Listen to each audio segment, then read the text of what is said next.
Las reformas monetarias de los Reyes Católicos, la de 1475 y precisamente la de 1497 de Medina del Campo, sentarán las bases a través de las cuales en diferentes épocas se generará moneda. Son reformas muy importantes, sobre todo la segunda, porque establecen una serie de preceptos y de procedimientos que anteriormente no estaban tan bien reglados.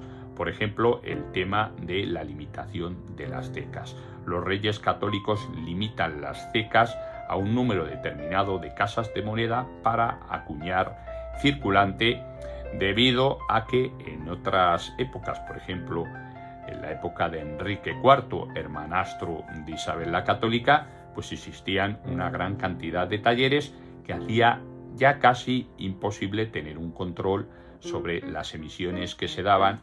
Algunas de ellas eran fiduciarias, otras de ellas eran establecidas por talleres que no eran oficiales y había un descontrol absoluto. Así que uno de los primeros puntos que establecen estas leyes son la limitación de cecas. Son 6 cecas las que se van a establecer a lo largo de 1475, entre ellas la ceca de Burgos, la ceca de Cuenca, la ceca de La Coruña, la ceca de Segovia, la ceca de Sevilla y la ceca de Toledo. Es Granada la 7ª ceca que se establece, pero ya a partir de la segunda reforma, que es la de 1497. Y esto es así porque se reconquista a manos de los Reyes Católicos a partir de 1492, justo en la época en la que se descubren las Américas. Pero antes de abordar este estudio, antes de abordar este tutorial aquí en el canal Monedas Limpias, vamos a hablar un poquito de los antecedentes históricos que configuran que esta unión entre Isabel y su marido Fernando sea una de las uniones dinásticas más importantes de todos los tiempos y que generará el comienzo de la Edad Moderna en España. La proclamación de Isabel como reina de Castilla en el mismo año en el que su hermanastro muere, es decir, en 1474, es el consecuente de una serie de condicionantes anteriores que están muy unidos a lo que es la familia Trastámara. Isabel la Católica pertenecía a la dinastía Trastámara. Esta fue una de las dinastías más importantes que han existido en España. Viajamos a la época en la que Alfonso XI, el justiciero, rey de Castilla, se casa con su mujer María de Portugal, teniendo como descendencia a Pedro I el Cruel. Este rey, que fue coronado en edad muy temprana, a los 16 años, se caracteriza por tener una serie de conflictos civiles que vienen determinados por un enfrentamiento hacia su hermanastro, en este caso Enrique II. Como dijimos anteriormente, Alfonso XI, que estaba casado con María de Portugal, en realidad tenía otra amante que se llamaba Leonor de Guzmán, que era la persona que verdaderamente le hacía tilín al rey. Con esta segunda mujer o con esta amante tuvo otra descendencia bastarda, en este caso bajo el nombre de Enrique II, que era el hermanastro de Pedro I. Este Enrique II al final consigue, a grosso modo, eliminar y asesinar a su hermano Pedro I, y para posicionarse en el trono tiene que establecer cuál es su dinastía, ¿no? Cuál es su casa, de dónde procede. La Casa de Borgoña era una dinastía noble europea a la cual pertenecía Alfonso XI, además por la rama de Castilla, porque luego había más ramas.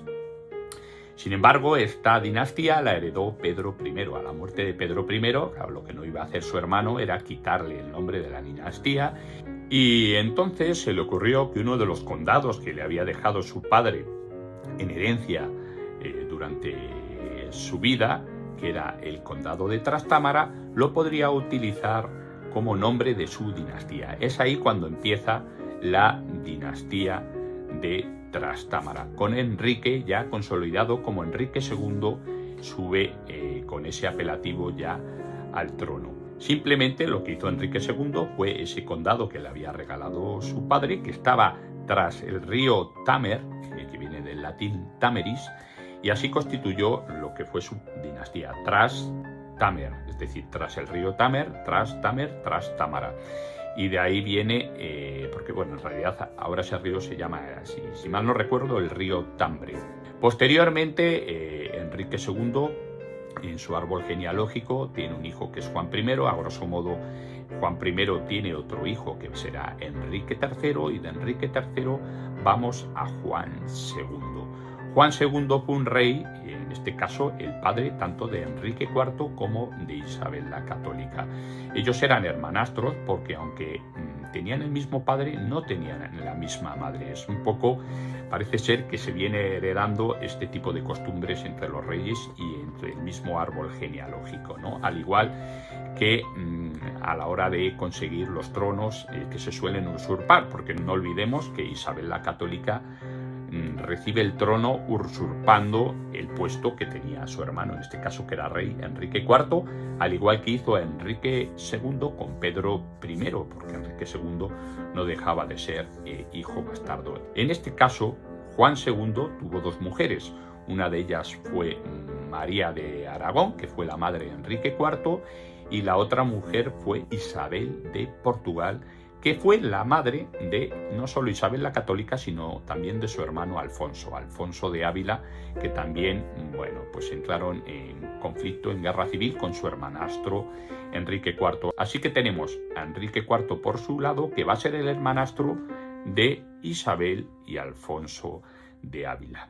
En principio, la historia fue muy rocambolesca. Digamos que no le tocaba, ni por mucho menos, gobernar a Isabel la Católica, pero ya sabéis cómo son los caprichos del destino, ¿no? En este caso, bueno, Enrique IV, el cual fue apodado por el nombre del Impotente, fue, por ejemplo, un rey muy importante para la ciudad de Segovia, estableciendo construcciones tales como el monasterio del Parral, el monasterio de San Antonio del Real, que por cierto podéis ir a visitar. Precisamente en este monasterio de San Antonio del Real, que fue incluso palacio y zona de caza del monarca, teniendo hasta animales exóticos como leones, etcétera, etcétera, Enrique IV quiso ser enterrado hasta el punto de realizar una cripta que hoy en día está inacabada. Inmediatamente esta idea fue descartada por el rey cuando se enteró de que Isabel la Católica también quería ser enterrada en ese lugar. Luego ya sabéis que la enterraron en la Catedral de Granada y por lo tanto al final pues bueno, sus restos acabaron en el Panteón Real del Monasterio de Guadalupe. Este monarca, Enrique IV, tuvo su descendencia en Juana. Juana, que debería haber cogido las riendas del poder cuando ya Enrique IV no estaba.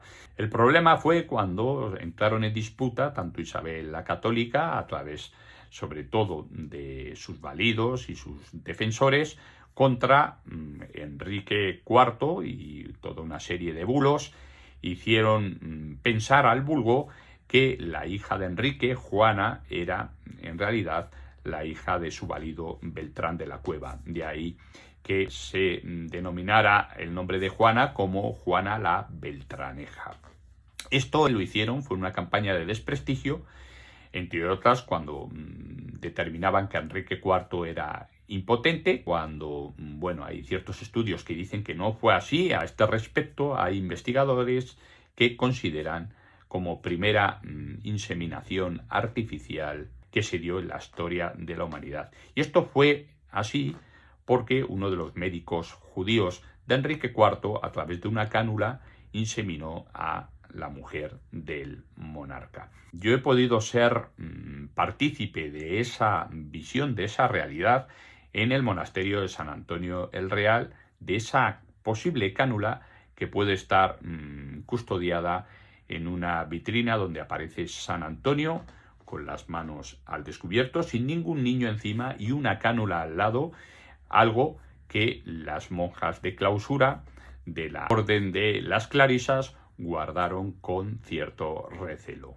Así que al final Enrique IV, a través de todo este tipo de presiones, se ve obligado a establecer un pacto con Isabel, la que será posteriormente Isabel la Católica, esposa, reina de España y esposa de Fernando el Católico. Y estos van a ser los pactos de Guisando. En los pactos de Guisando se reconoce a Isabel, en este caso, como la princesa de Asturias, con todo lo que conlleva, es princesa heredera. Y hay una serie de máximas y condicionantes a este respecto, una de las cuales es la más interesante, que es la que nos dice que el pacto se romperá o ella será reina siempre y cuando se case con aquella persona que el propio rey pueda dar su visto bueno. Esto no significa, como viene a decir otra serie de historiadores, que el rey propusiera a la persona que él quería que Isabel se casara con él. Es decir, lo podría proponer, pero siempre bajo el consentimiento, a su vez, de Isabel la Católica. Lo que viene a decir este punto es que el rey validará o no la posibilidad de que, en el caso de que Isabel se quiera casar con cierta persona, el rey dé su visto bueno. Eso es lo que quiere decir. No es que el rey tuviera que elegir con quién se tenía que casar Isabel, sino que tenía que dar el visto bueno. Evidentemente él lo podría elegir, pero si ella no quería casarse, tampoco tenía por qué casarse. ¿Qué ocurre?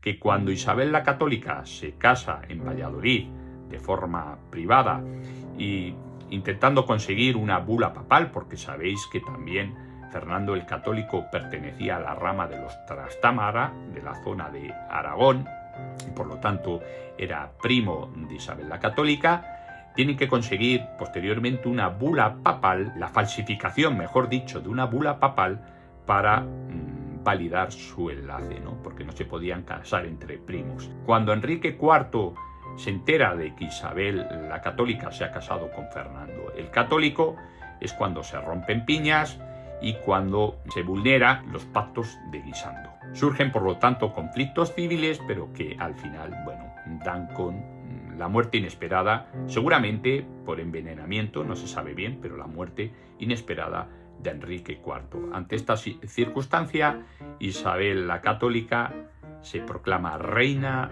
en Segovia, en la iglesia de San Miguel. Básicamente existen dos pragmáticas dentro del sistema monetario de los reyes católicos. Una primera es la de 1475, como hemos dicho con anterioridad, y en esta pragmática se sigue acuñando moneda al estilo de Enrique IV, sobre todo en divisores y en denominadores como los castellanos en el oro y los reales en la plata. Sin embargo, es a partir de 1497, años después del descubrimiento de América y de la reconquista de Granada, cuando se da una reforma monetaria que se consolida como una de las más importantes de todos los tiempos y que va a introducirnos de lleno en lo que es la Edad Moderna. Enrique IV va a utilizar el castellano como denominación de una de las monedas más importantes de su reinado. Estas monedas están compuestas por una ley de 23,3 cuartos de quilataje, es decir, casi oro puro. Ya sabéis que las monedas, por norma general, tienen una pequeña concentración de otro metal menos noble, que suele ser el cobre, para que el oro coja firmeza y no sea tan blando, más aún cuando se va a utilizar como moneda. Se van a encontrar una serie de divisores. Dentro del castellano va a estar el castellano, o lo que es lo mismo, el medio excelente. Luego por arriba va a estar el doble castellano, que es equiparable a un excelente, y luego también va a estar el medio castellano, que es equiparable a un cuarto de excelente. En cuanto a la talla o al número de monedas que se confeccionaban por marco, es la de 25 piezas por talla marco. La plata va a tener como característica metrológica los 11 dineros y 4 granos y va a poseer una talla de 67 piezas en marco. Esto va a ser igual a partir de la pragmática de 1497. Hay ciertas diferencias entre las monedas de plata de esta época, que son anteriores a la pragmática de Medina del Campo, y las que aparecen posteriormente a la pragmática de Medina del Campo. Estas primeras, las de 1475 en adelante hasta 1497, van a ser bastante raras y tienen una serie de peculiaridades que en breve vamos a tratar. En cuanto a la denominación de estas monedas de plata, va a ser el real, y los divisores van a ser de un real, de medio real y de un cuarto de real. No será hasta la pragmática de Medina del Campo cuando se confeccionen ya piezas con valor de un octavo de real, que esas son rarísimas y que tienen cierta similitud a los dirhem almohades, estos dirhem que tienen forma cuadrada. Como característica principal de la pragmática de 1475, hay que señalar que estas monedas de nueva confección basadas en las piezas de Enrique IV beben directamente de las acuñaciones almohades. Casi toda la moneda medieval, en cuanto a oro se refiere, procede de los dinares almohades, constituyéndose claramente lo que son los maravedís, pero los maravedís de oro. A lo largo de la historia, esta serie de maravedís van a ir devaluándose, se van a ir haciendo de plata y luego al final de vellón y de cobre. En cuanto a la plata, lo que son los reales también van a tener su procedencia de los dirhem árabes, pero esto va a cambiar a partir de la pragmática de 1497 y vamos a ver por qué. En 1497 se realiza la pragmática de Medina del Campo. Esta pragmática va a ser muy interesante porque por primera vez se nos va a establecer lo que es el papel del ensayador. Hasta entonces había cierto descontrol a la hora de acuñar moneda y verificar la liga de plata o bien el quilataje de oro que tenían ciertas piezas. Para que esto no llegara a ser un fraude, los reyes católicos establecen la figura del ensayador, es decir, de aquel responsable que se va a encargar de la aleación y de la fineza y de la liga de los metales. Y por primera vez se va a establecer la marca de ensayador. Antes sí que se venía presentando marcas de platero, pero ahora mismo la marca de ensayador es el fiel reflejo del trabajo de un ensayador que gracias a esa marca asume la responsabilidad en el caso de que la moneda no haya sido confeccionada con la liga adecuada.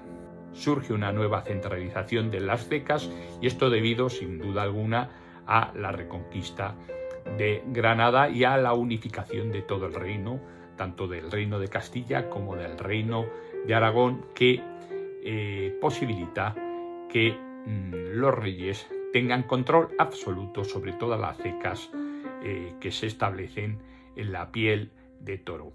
Así se reducen las cecas que existían desde la época de Enrique IV a 7 importantes. Entre ellas estarán Burgos, La Coruña, Cuenca, Sevilla, Segovia y Toledo. Y, a su vez, Granada, que ya se incorpora a partir de 1497. No se pudo introducir en 1475 porque todavía faltaban unos años para que esta región de España se reconquistara. Los reyes católicos van a basar su sistema monetario en el ducado veneciano. Si anteriormente esta influencia almohade tenía muchísimo protagonismo a lo largo del tiempo y de las acuñaciones medievales cristianas, ahora mismo va a ser el ducado veneciano el ejemplo a seguir por los reyes católicos, constituyéndose así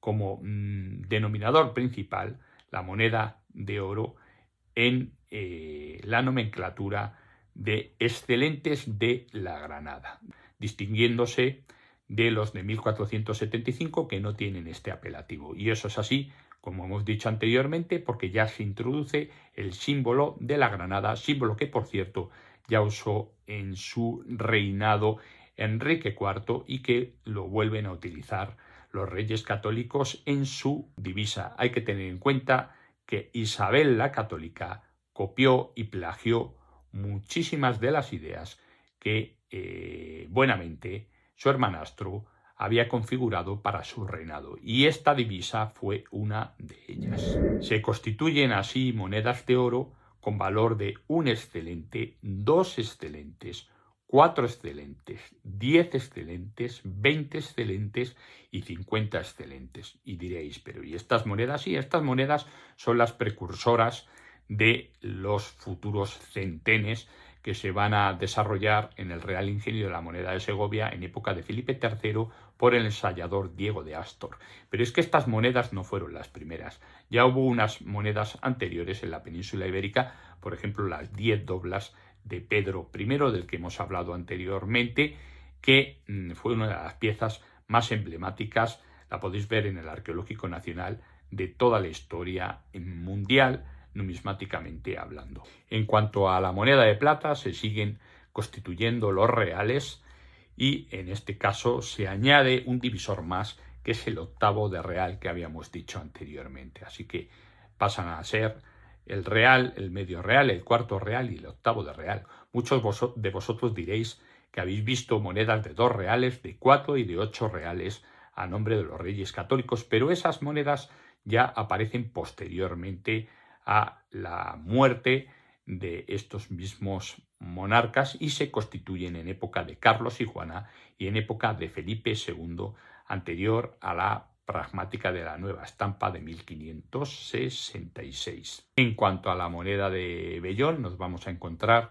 las conocidas blancas a nombre de los reyes católicos, que por cierto estas piezas se van también a ir acuñando en época de Carlos y Juana. Y la única forma hoy por hoy de saber a qué reinado pertenecía nos la va a dar el tema de las leyendas y también el tema de los propios ensayadores. Gracias a los ensayadores nosotros vamos a poder descubrir en qué época se acuñaron esas piezas. En cuanto a la moneda de oro, los reyes católicos se dan cuenta de que la moneda o el circulante anterior de este metal tan noble se sacaba de la península porque tenía bastante más porcentaje de quilataje que otras serie de monedas que circulaban por Europa, y esto era un gran peligro.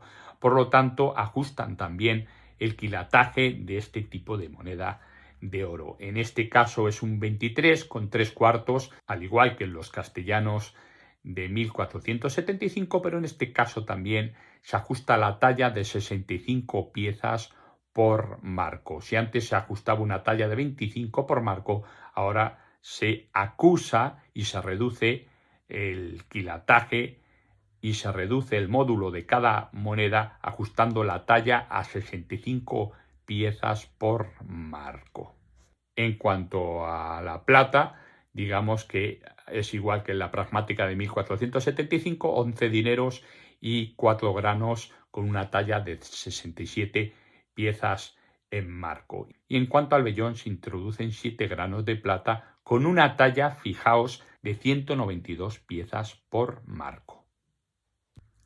Sin más, ahora vamos a ver las monedas, algunas de las cuales no están en mi colección y otras de las cuales os podré enseñar de mi propia colección.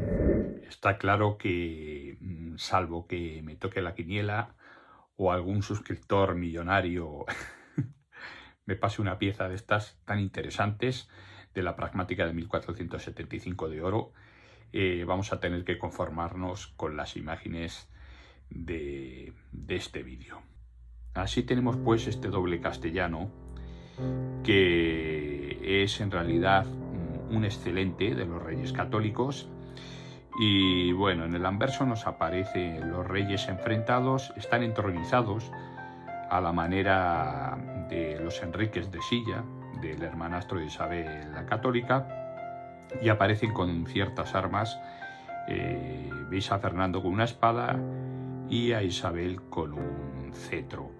Ambos reyes coronados bajo la leyenda Fernandus et Elisabeth Dei Gratia, Rex, y luego generalmente aparece una ETR, ¿no? Esto viene a ser Fernando e Isabel, reyes por la gracia de Dios. ETR en este caso es et regina, ¿no? Y reina. Rey y reina por la gracia de Dios. Veis aquí que todavía nos introduce la palabra España. Luego en el reverso veis cómo nos aparece el águila de San Juan, un águila nimbada, que es la representación del apóstol San Juan, uno de los preferidos de Isabel la Católica. Está protegiendo con sus alas un doble escudo coronado, ¿veis? Aquí lo importante es que la corona no está partida, es una corona que está encima de ambos escudos, y en este caso pues aparecen las divisas, las armas de los reyes católicos: escudo cuartelado de Castillos y Leones, y luego el escudo de Aragón y de Sicilia, uno de Isabel y el otro de Fernando. Cerca de Sevilla, y el reverso vendría a decir algo así como sub umbra alarum tuarum protégenos, que esto más o menos se traduce como bajo la sombra de tus alas protégenos, ¿no? Esto en realidad la protección la confiere el águila de San Juan. Son sin lugar a dudas estas monedas grandes joyas de la literatura numismática, y bueno, ya no es solo tener dinero para conseguirlas, son escasísimas estas piezas y se conocen muy pocas piezas. Generalmente están en colecciones privadas y ni se sabe que existen. Vamos ahora con el siguiente divisor, un castellano, lo que es lo mismo, medio excelente de los reyes católicos. Bueno, vemos aquí claramente una moneda más pequeña. En este caso ya no aparecen los reyes entronizados, aparecen Isabel y Fernando afrontados. Bueno, hay un sinfín de variantes. Generalmente nos aparece la ceca entre los rostros. También aparece una serie de marcas que tal vez tengan que ver con los ensayadores, incluso con las cecas. Y nos aparece a veces Isabel a la izquierda, a veces nos aparece a la derecha, a veces nos aparece un poquito más alta Isabel que Fernando, a veces Fernando que Isabel, etcétera, etcétera. Hay un sinfín de variantes y son piezas muy impresionantes. La leyenda Quos Deus coniungit homo non, lo que Dios ha unido que el hombre no lo separe, ¿no? Y el reverso, bueno, nos aparece el escudo de Aragón y de Sicilia, bastante curioso, bajo o rodeando con leyenda Fernandus et Elisabeth, es decir, Fernando e Isabel. Tenéis que tener en cuenta que Elizabeth hace mención a Isabel, claro. Hay también una infinidad de variantes en estas monedas, entre las cuales destacan, pues, por ejemplo, coronas más cerradas, más abiertas. Por ejemplo, los leones de los cuartelados de Castillos y Leones del escudo, algunos tienen coronas, otros no tienen. Hay un sinfín de variantes, sinfín de acotaciones también de leyenda, y son piezas pues también muy impresionantes en mano. El siguiente divisor es el medio castellano, o lo que es lo mismo, un cuarto de excelente de los reyes católicos. Nos aparecen pues en el anverso los reyes afrontados, coronados, generalmente bajo una leyenda que viene a decir Quos Deus coniungit o, lo que Dios ha unido que no lo separe el hombre. Y luego en el reverso, curiosamente, pues hay una serie de monedas. En algunas de ellas aparece el cuartelado de Castillos y Leones dentro de un escudo, y en otras aparece el cuartelado de Castillos y Leones dentro de un globo o de una orla circular. Esas son bastante más raras. Leyendas, bueno, Fernandus et Elisabeth, y a veces en otras ocasiones otro tipo de leyendas. En cuanto al peso de estas monedas, pues suele ser generalmente el doble, es decir, los medios castellanos pesan alrededor de unos 2,30 gramos, luego estarían los castellanos, que en este caso serían 4,60 gramos, y los dobles castellanos pues 9,20. Veis que se va aumentando el valor por 2. Vamos a la segunda denominación, las monedas de plata. Estamos viendo los módulos o el circulante de la pragmática de 1475, que varía bastante en cuanto a la pragmática posterior de 1497. Acordaos que esta pragmática todavía sigue el precedente o sigue, digamos, la dinámica de las acuñaciones medievales que tienen su máximo apogeo a través de Enrique IV y que su hermanastra Isabel va a emular. Nos encontramos módulos de un real, de medio real y de un cuarto de real. No es hasta la pragmática de Medina del Campo cuando se establece un divisor más, que es el octavo de real, que bueno, ese ya es algo imposible de tener. Vemos aquí esta hermosa moneda, un valor de un real.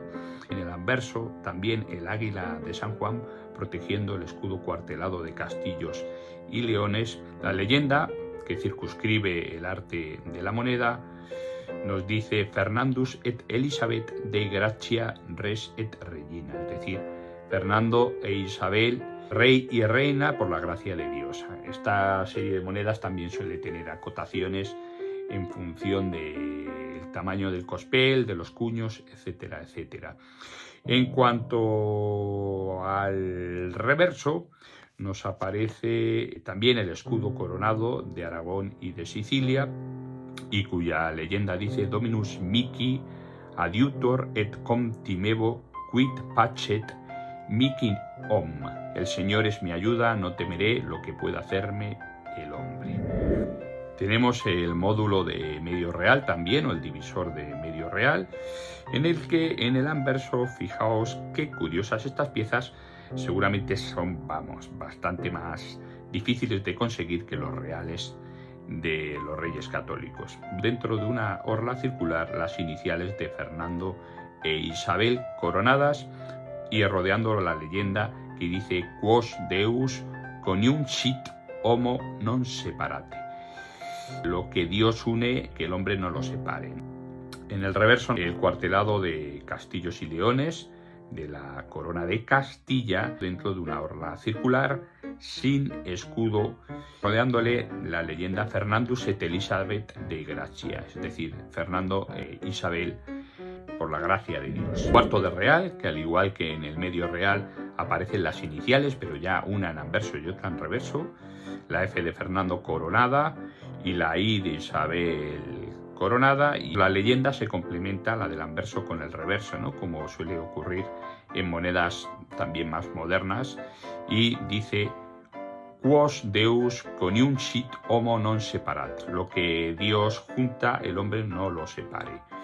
Estas piezas son muy atractivas y son también bastante difíciles de conseguir. En cuanto al peso aproximado, el cuarto de real pesa más o menos 0,85 gramos, el medio real pesa más o menos el doble, es decir, 1,70, y el real entero pues pesa 3,40 gramos, una cosa así.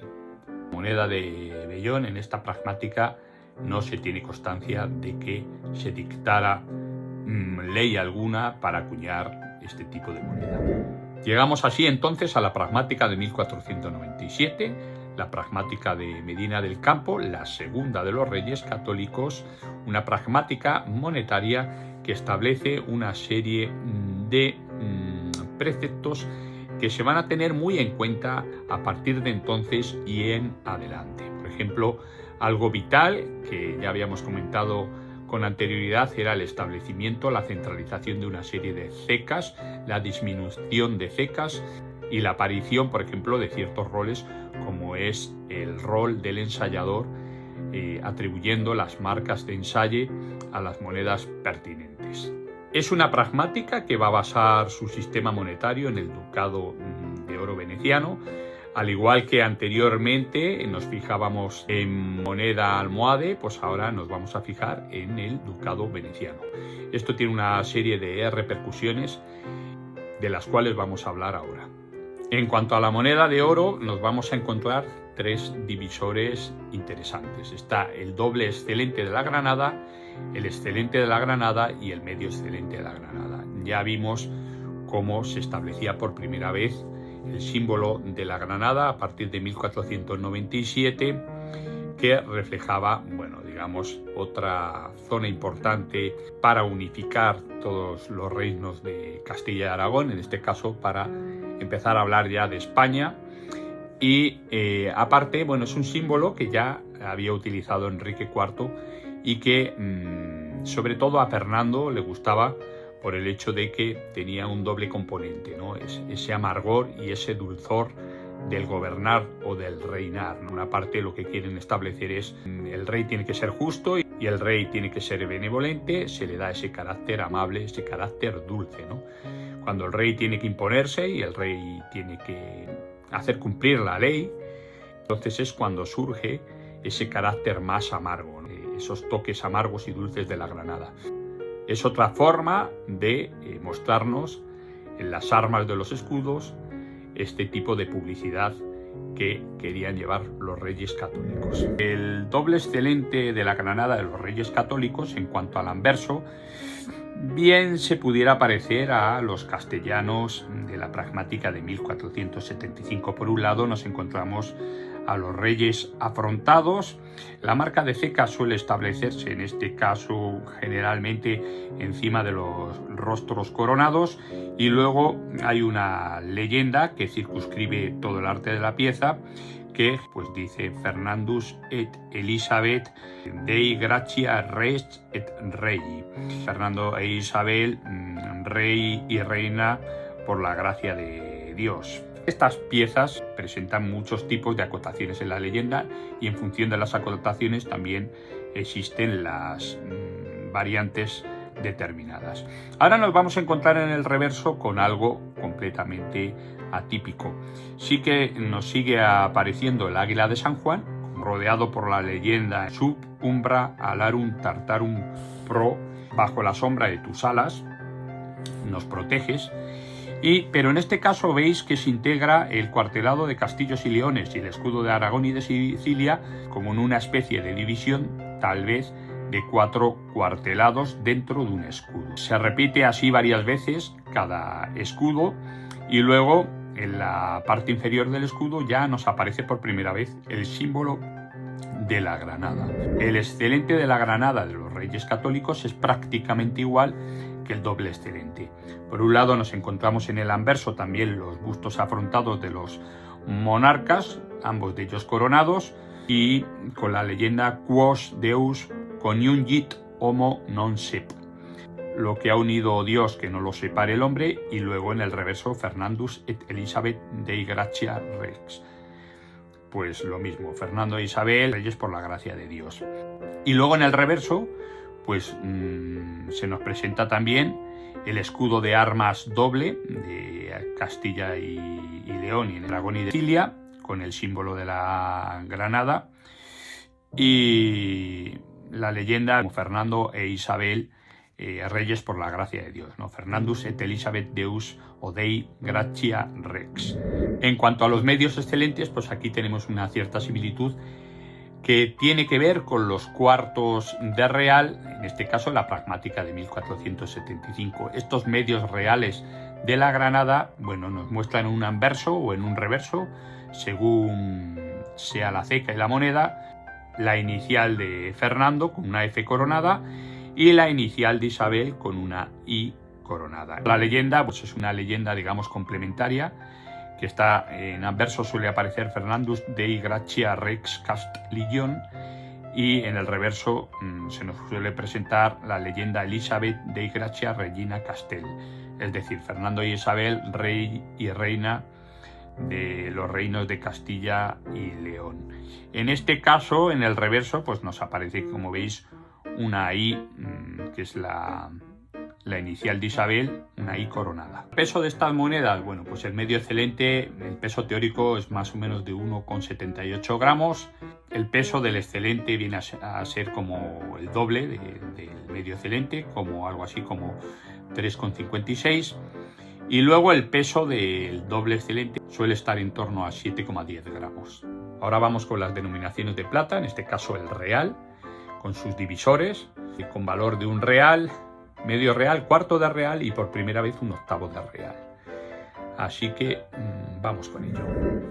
Tenemos aquí un real de los Reyes Católicos, de la pragmática de 1497, en el que se nos presenta como anverso la aparición de las armas de los Reyes Católicos, del cuartelado de Castillos y Leones, de Castilla y León, y también el escudo de Aragón y Sicilia, duplicado e introducido dentro de un mismo escudo, y en la parte inferior pues nos aparece aquí el símbolo de la granada. La leyenda Fernandus et Elisabeth de Gracia, que complementa la leyenda que luego vamos a ver en el reverso. En el reverso se nos presenta por primera vez pues la aparición de unas flechas y de un yugo. Estos son divisas que utilizan los Reyes Católicos para procurar, digamos, publicidad y amor hacia su cónyuge. Las flechas son la divisa de Isabel, que empiezan con la inicial F de Fernando. Es curioso porque Fernando hace lo mismo, es decir, la divisa de Fernando es el yugo, pero el yugo empieza por la letra Y, que es la inicial del comienzo del nombre de Isabel. Aquí hay una historia, bueno, que ya os he comentado alguna vez en otros vídeos, acerca del nudo gordiano y por qué establece Fernando esta presencia del yugo en sus monedas. Isabel, por un lado, presenta las flechas como muestra de unidad del imperio, es decir, que la unión hace la fuerza de todos sus súbditos y de todos los miembros. Fernando utiliza el yugo como una analogía, como una comparativa hacia la leyenda del nudo gordiano de Gordias, que esto ya lo mencionamos en otros vídeos anteriores. En el medio real nos aparece en el anverso el yugo y en el reverso las flechas. En cuanto al anverso, generalmente se nos presenta la leyenda Fernandus et Elisabeth y luego en reverso Res et Regina Cast Leon. Fernando e Isabel, rey y reina de Castilla y León. La marca de ceca solo se suele encontrar donde está el yugo. En cuanto al cuarto de real, bueno, pues es bastante más parecido a lo que fuera el medio real. Lo que pasa es que es una moneda más pequeña, generalmente con un peso teórico de 0,90 gramos, no llega al gramo entero, y se nos presenta en el anverso el yugo y en el reverso las flechas. Bajo las leyendas que se completan Fernandus et Elisabeth, Res et Regina Cast Leon. Son piezas interesantes estas, la verdad. Tenemos aquí una moneda ahora polémica, una moneda sin duda muy peculiar y que fue subastada, una de estas fue subastada en una casa de monedas española hace unos años y todavía había gente que dudaba de su vericidad. Lo que está claro es que la pragmática de Medina del Campo de 1497 establece este tipo de emisiones y, como veis, son completamente cuadradas. Son piezas que tal vez se intentó hacer esto para diferenciarse de las blancas, y tienen las mismas iniciales de Fernando y Isabel, y son monedas que vienen, digamos, establecidas al estilo de los dirhems almohades, de estos dirhems cuadrados que tuvieron tanta influencia en la Edad Media. Por lo tanto, bueno, hay un guiño hacia esa época. No obstante, bueno, vemos aquí como en el anverso se nos aparece una F coronada y en el reverso una I coronada. Leyenda complementaria Fernandus de Gracia, Elisabeth de Gracia. Según la pragmática, de todos los metales que entraban en las cecas pertinentes, una tercera parte iba destinado a la acuñación de monedas con módulo de un real, otro tercio del metal que llegaba a la fábrica se utilizaba para acuñar moneda de medio real, y el último tercio se dividía en dos partes, una para la acuñación de los cuartos de real y otra para la acuñación de los octavos de real. No se tiene mucha constancia pública de que existan estas piezas, seguramente las haya y las hay en colecciones privadas. Es una moneda que seguramente podría alcanzar incluso las 5 cifras si se subastara en una casa de subastas. En este apartado hemos querido tratar sobre todo las acuñaciones de Castilla y León, porque luego sí que es cierto que hay otra serie de denominaciones, por ejemplo escudos, ducados, en otras series de regiones tales como Valencia, Barcelona, etcétera, etcétera. Así que, bueno, nos hemos ceñido expresamente a este tipo de acuñaciones. Destacar que dentro de la pragmática de 1497 existió la confección de monedas gigantes al estilo de piezas que se habían venido desarrollando en épocas anteriores, por ejemplo, de Pedro I el Cruel, las 10 doblas, ¿no? Y estas piezas son piezas increíbles de la numismática, no solo española, sino también mundial. Así que tenemos el caso, por ejemplo, de los 50 excelentes. Fijaos, una pieza increíble, espectacular, una pieza cuyo peso teórico es de 176 gramos y un diámetro aproximado de 67 milímetros. En el anverso nos encontramos igual los reyes afrontados, Isabel y Fernando. La marca de ceca suele aparecer entre ambos bustos. La marca de valor encima de las cabezas coronadas, con valor de 50, es brutalísima esta pieza. En cuanto a la leyenda del anverso, pues nos aparece Fernandus et Elisabeth Dei Gratia Rex et Regina Cas, es decir, Fernando e Isabel, rey y reina por la gracia de Dios. Y bueno, el reverso se nos presenta un águila de San Juan con las alas abiertas, protegiendo el escudo, en este caso el escudo de armas de Fernando e Isabel, o de Isabel y Fernando. Se ven las patitas, las garras del águila, como sujetan el escudo.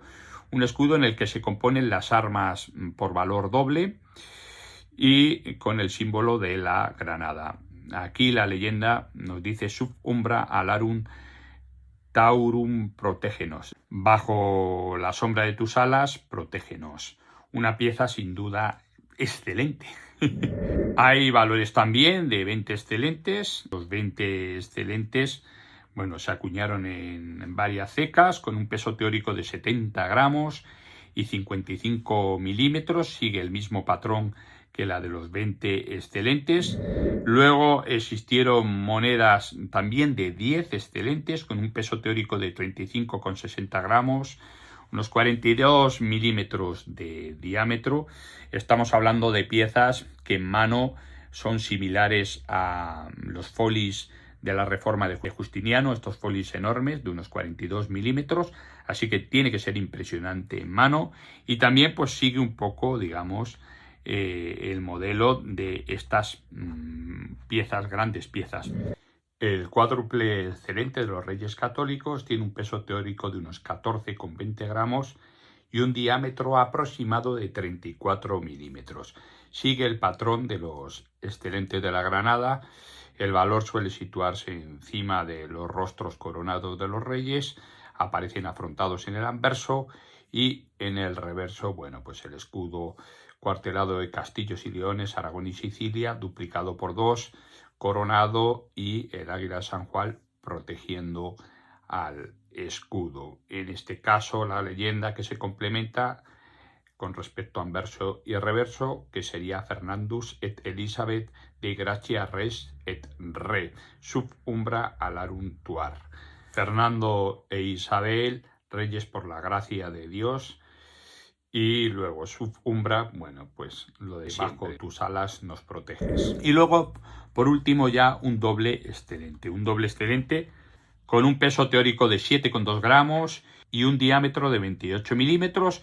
E igual sigue el mismo patrón que este tipo de monedas que acabamos de ver, con módulo tan enorme. En cuanto a la moneda de vellón, por primera vez, a partir de la pragmática de Medina del Campo, se establece la confección de las blancas. Las blancas van a ser monedas utilizadas como moneda menuda, en las que nos va a aparecer en una cara de la moneda la F de Fernando y en la otra cara la I de Isabel. Estas piezas son de vellón generalmente grueso. Se establecen unos 3 o 4 granos de plata pura en cuanto a la talla marco.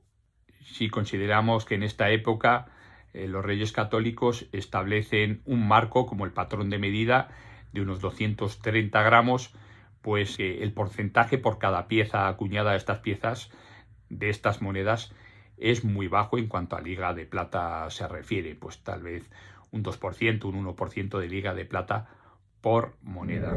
Vemos así, como decíamos, en el anverso, por ejemplo, la F de Fernando, y generalmente la leyenda que le circunscribe y que dice Fernandus et Elisabeth, y que se complementa con la segunda parte de la leyenda que suele aparecer en el reverso rodeando a la I de Isabel, y en este caso Res Regina Castellón. Así que, bueno, estas piezas son interesantes. Estas piezas generalmente nos muestran la marca de ceca bajo o bien la F de Fernando o la I de Isabel. Las marcas de ensayador nos suelen aparecer entre medias de ambas letras. No nos olvidemos que por primera vez se introducen marcas de ensayador a través de la pragmática de 1497, y son piezas que se siguieron acuñando incluso a título póstumo de los monarcas.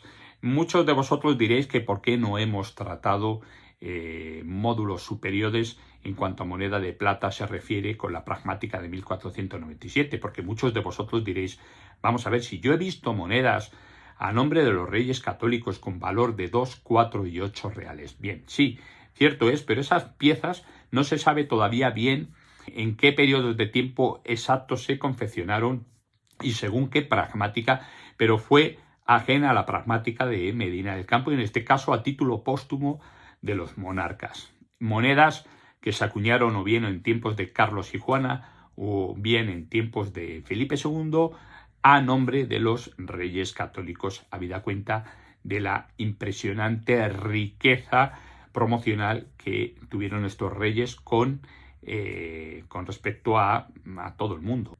Ahora, a continuación, os voy a enseñar algunas piezas de mi colección para que podáis disfrutar un poquito más de esta clase. La intención es hacer una primera parte y evolucionar hasta el último Austria, Carlos II, incluso el archiduque Carlos III.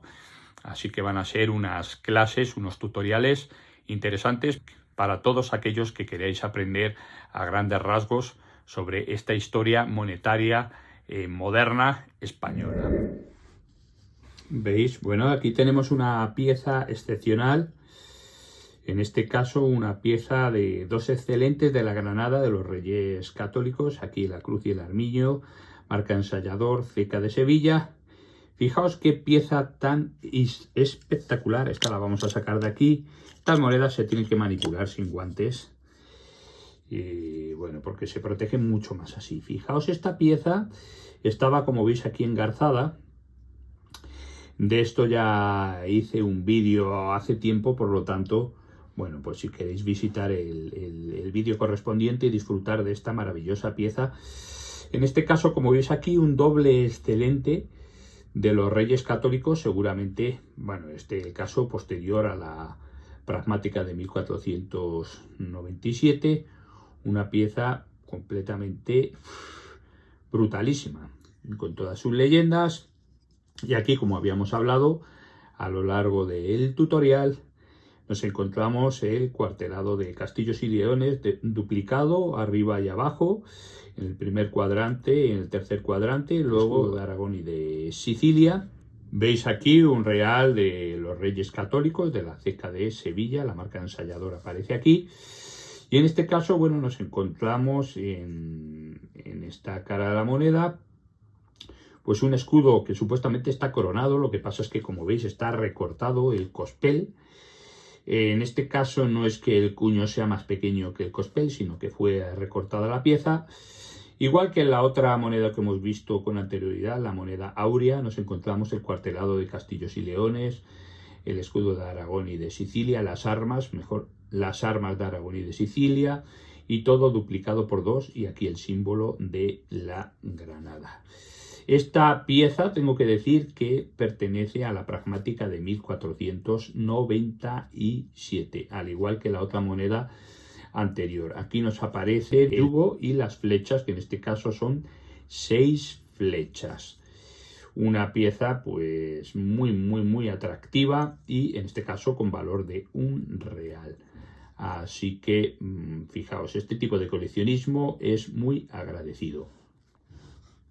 Vemos aquí una moneda excepcional, en este caso bastante más antigua que la anterior que os he mostrado. En este caso pertenece a la pragmática de 1475 y esto está claro que es así. Bueno, primero porque en el anverso nos podemos encontrar el cuartelado de castillos y leones dentro de un escudo con la ceca tan ejemplar aquí de Segovia.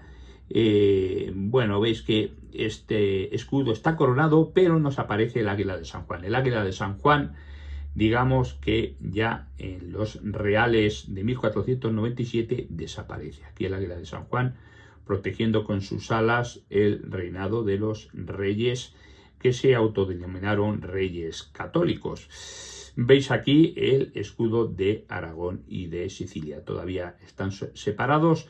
A partir de la pragmática de 1497 de Medina del Campo, los reyes católicos están todavía aún más unidos, juntando sus divisas en una de las caras de las monedas. En este caso generalmente suele ser en el anverso, fenómeno que aquí no ocurre y aparecen un poquito ya separados. Estas piezas son bastante más codiciadas dentro del mundo del coleccionismo. Son las primeras que emiten los reyes católicos y por lo tanto son bastante más difíciles de conseguir y bastante más caras de conseguir. Unas piezas, como veis aquí, pues completamente excepcionales. No se me ocurre otro término más que excepcional, abrumador. Bueno, son piezas brutalísimas. No podía faltar esta pieza excepcional que pertenece también a un valor de 4 reales.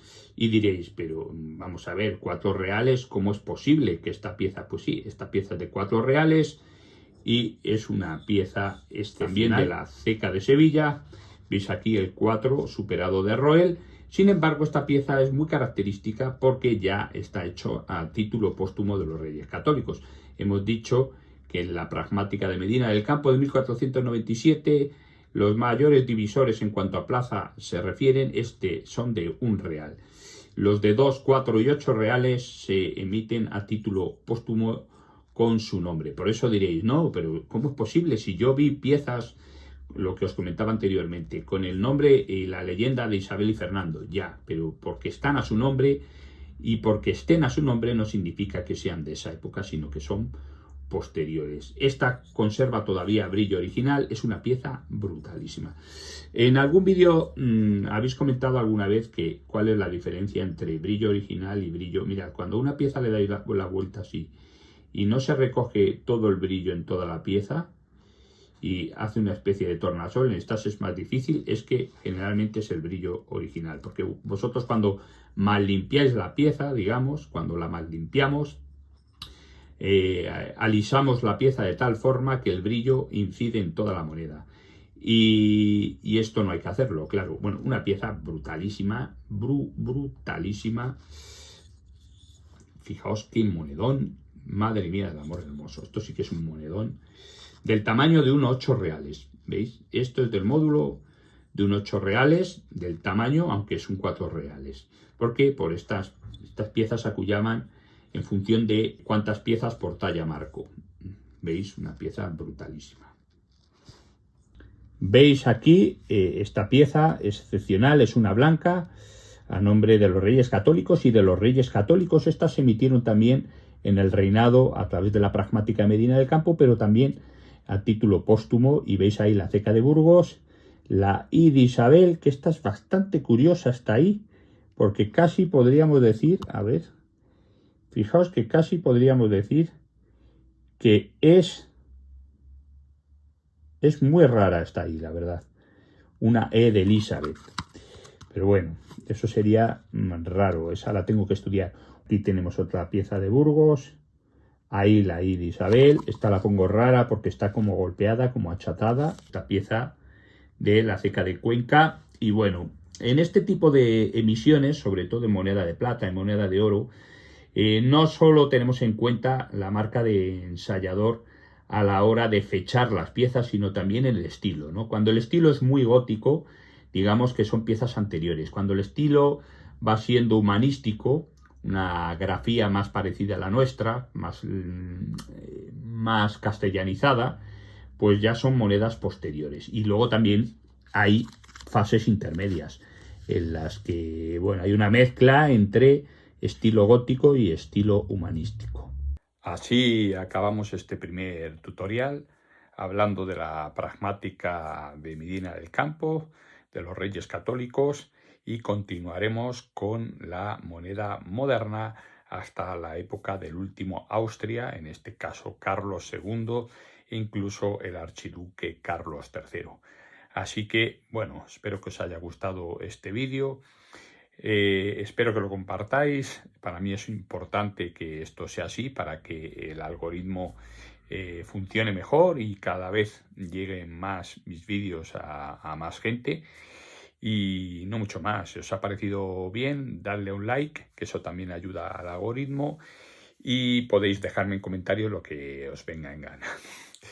Básicamente, bueno, ya sabéis que los vídeos a partir de ahora, los sábados a las 10 de la noche, hora española. Besos y abrazos para todos.